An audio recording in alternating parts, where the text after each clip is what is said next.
ভগবান কি পক্ষপাতিত্ব করেন? দেখবেন আপনার আশেপাশে কিছু মানুষ খুব সুখী, আবার কিছু মানুষ অনেক দুঃখে রয়েছে। এর কারণটা কি? ভগবান কি তাহলে তাদের প্রতি পক্ষপাতিত্ব করছেন? হরে কৃষ্ণ। আজকে আমরা এই প্রশ্নটির উত্তর জানবো যে ভগবান কেন এই পক্ষপাতিত্ব করেন।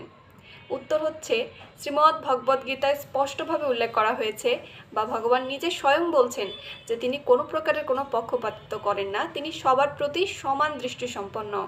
শ্রীমদ্ ভগবদ্গীতার নবম অধ্যায়ে ভগবান বলছেন, মোর কাছে সবে সম, প্রিয়া প্রিয় নাই, আমি তার, সে আমার, যে ভজে আমায়।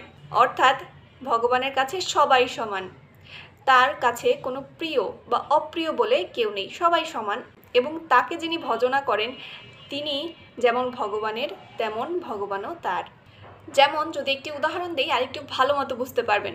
এক মা তার সমস্ত সন্তানদেরকেই ভালোবাসেন, কিন্তু যেই সন্তানটা দৌড়ে মায়ের কোলে চলে আসে সে কিন্তু একটু বেশি আদর পায়। ঠিক একই রকমভাবে ভগবান সবাইকে ভালোবাসেন, আমরা সবাই ভগবানের সন্তান। কিন্তু যেই সন্তান বা যেই ব্যক্তি ভগবানের ভজনা করে, ভগবান কিন্তু তাকে একটু বেশি আদর করেন, একটু বেশি ভালোবাসেন। তো এরপরে যখন কোনো খারাপ পরিস্থিতিতে পড়বেন, ভগবানকে প্রশ্ন করার আগে নিজেকে প্রশ্ন করুন যে আপনি কি সত্যি প্রকৃতপক্ষে ভগবানকে ডেকেছিলেন। হরে কৃষ্ণ, রাধে রাধে।